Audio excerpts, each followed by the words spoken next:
रहीम। हमारा topic next है, ये चैप्टर 12 का टॉपिक है। शॉर्ट क्वेश्चन है, इलेक्ट्रिक पोलराइजेशन क्या होती है।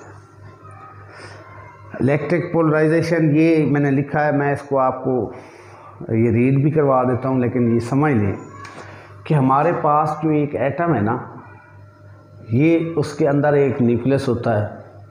तो एज इट इज़ ये न्यूट्रल होता है, इस पर कोई चार्ज नहीं होता। इसके अंदर चार्जेस हैं, इलेक्ट्रॉन्स हैं, नेगेटिव चार्ज, और न्यूक्लियस के अंदर प्रोटॉन्स हैं, सेम चार्ज है लेकिन वो पॉजिटिव है, लेकिन उनका सेंटर एक ही है, सेंटर कंसेंट्रिक है, positive negative charges. Atom as a whole neutral है।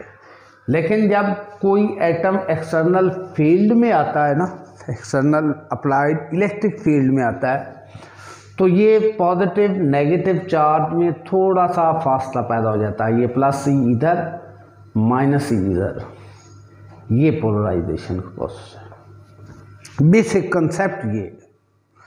अब प्रैक्टिकली हमारे पास पोलराइजेशन क्या है कि एक पैरेलल प्लेट कैपेसिटर है, एक प्लेट पे पॉजिटिव चार्ज है, एक पे नेगेटिव चार्ज है। इसमें कोई आपने इंसुलेटर रखा है जिसको डाइलेक्ट्रिक मटेरियल कहते हैं, वुड रख दी है, कोई भी डाइलेक्ट्रिक मटेरियल इंसुलेटर जिससे करंट पास नहीं कर सकती, वो आपने इन पैरेलल प्लेट कैपेसिटर में रख दिया है।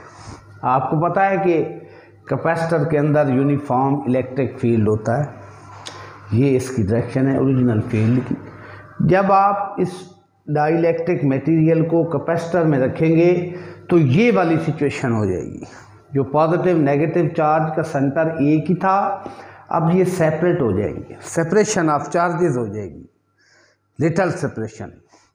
यानी ये कि एटम का डाइपोल बन जाएगा, एटॉमिक डाइपोल्स बन जाएंगे, लाइक दिस। ये एक डाइपोल है, ये सिंबॉलिकली ये शो किया गया है कि atom is converted into dipole. ठीक है, तो इस डाइपोल का एक अपना इलेक्ट्रिक फील्ड होगा जो पॉजिटिव से नेगेटिव होगा, उसको कहते हैं इंड्यूस्ड डाइपोल। एक कैपेसिटर का फील्ड है इस डायरेक्शन में, एक इंड्यूस्ड फील्ड है। जब डाइलेक्ट्रिक को कैपेसिटर के फील्ड में रखा गया है और डाइलेक्ट्रिक के एटम का डाइपोल्स बन गए हैं, तो उनका जो फील्ड डाइपोल्स का है वो ओरिजिनल फील्ड के, इनिशियल फील्ड के अपोजिट डायरेक्शन में। तो क्या होगा कि फील्ड इफेक्टिव वैल्यू जो है वो कम हो जाएगी।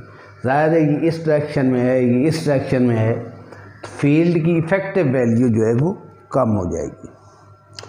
तो ये जो प्रोसेस है डाइपोल बनने का, यानी एक आपके पास न्यूट्रल एटम्स का बना हुआ मटेरियल है, आपने उसको एक्सटर्नल इलेक्ट्रिक फील्ड में रखा और उसके इंडिविजुअल एटम्स डाइपोल्स बन गए। डाइपोल क्या होता है? Two charges, opposite charges separated by small distance.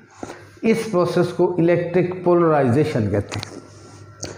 जब भी कैपेसिटर की कैपेसिटी को बढ़ाना हो, चार्ज की स्टोरेज की एबिलिटी को बढ़ाना हो, तो कैपेसिटर के प्लेट्स के बीच में डाइलेक्ट्रिक या इंसुलेटर मटेरियल रख देते हैं। तो इसकी रीडिंग करते हैं। व्हेन सम डाइलेक्ट्रिक मटेरियल और insulator is placed in between two parallel plate capacitor, यानी उनके फील्ड के दरमियान रखते हैं आप। Individual neutral atom present inside dielectric are converted into dipoles, यानी एटम का डाइपोल बन जाता है, हर इंडिविजुअल एटम का। डाइपोल क्या होता है? Two opposite charges separated by a small distance, दो चार्जेस अपोजिट और इनके दरमियान थोड़ा फासला। This process is called polarisation. इससे क्या होता है कि इफेक्टिव फील्ड कम हो जाता है, E minus E induced, induce field उससे सब्ट्रैक्ट हो जाता है। ई कम होने से ये sigma charge per unit area कम हो जाता है, और ई के कम, E V is equal to E D होता है। ई के कम होने से V voltage potential difference between plates कम हो जाता है, ये थ्योरी है। और कैपेसिटी होती क्यू ओवर सी। जब वी कम हुआ तो सी की वैल्यू इन्वर्सली प्रोपोर्शनल है, सी बढ़ जाता है। ठीक है, V कम हुआ तो C बढ़ जाता है। सिर्फ चेंज क्या आती, चार्ज पर यूनिट एरिया की वैल्यू कम हो जाती है, टोटल चार्ज सेम रहता है। ठीक, तो यहाँ से कैपेसिटर की कैपेसिटेंस जो है वो बढ़ जाती है जब कोई डाइलेक्ट्रिक मटेरियल पैरेलल प्लेट में रखा जाए। ठीक है, और ये प्रोसेस पोलराइजेशन का है, यानी डाइलेक्ट्रिक के एटम्स का डाइपोल में कन्वर्ट होना। जब उसको एक्सटर्नल फील्ड में रखा जाए, ये पोलराइजेशन है, that is known as electric polarisation. ये एज ए शॉर्ट क्वेश्चन हमें याद करना होगा।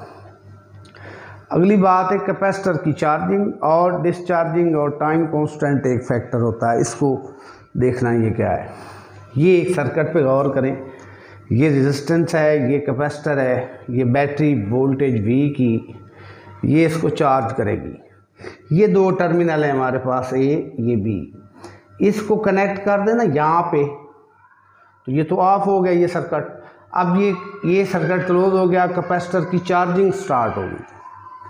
ये एक्सपेरिमेंटली ऑब्जर्व किया गया है कि कैपेसिटर एकदम से चार्ज नहीं होता, capacitor will take time to charge, और इस ऐसे चार्ज होता है। आप अगर ग्राफ प्लॉट करें, एक्सपोनेंशियली चार्ज है कैपेसिटर चार्जिंग का graph, time t versus charging on capacitor Q अगर देखें तो एक्सपोनेंशियली है, और एक इसकी इक्विलिब्रियम वैल्यू है, यानी fully charge it will never fully charge, it will take infinite time to time charge fully.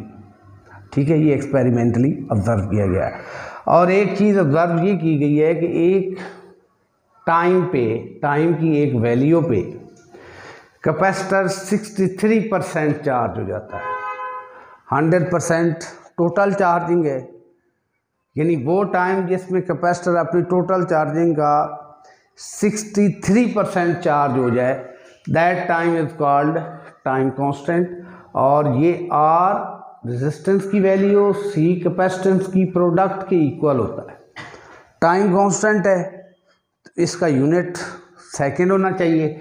ये एक लाइन में मैंने प्रूव भी कर दिया है, ये हमारा एक्सरसाइज का एक छोटी सी एग्जांपल भी है, और ये शॉर्ट क्वेश्चन के तौर पे भी पूछा जा सकता है कि R होता है V/I, C होता है Q/V।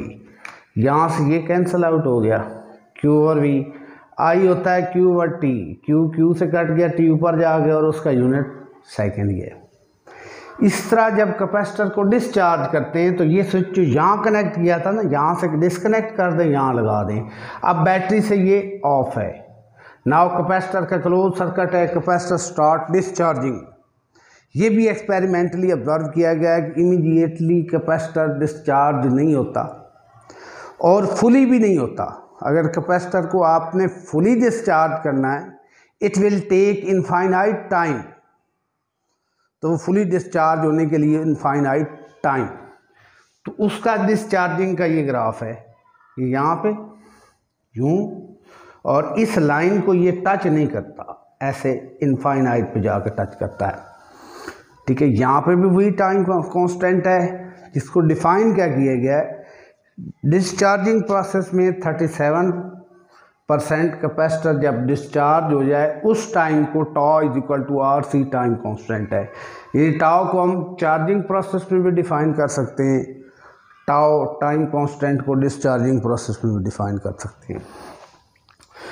तो अगर लार्ज वैल्यू ऑफ RC है, it will take large time to discharge, small value तो immediately it will be discharge, या इक्विलिब्रियम की वैल्यू को जल्दी पहुंचेगा।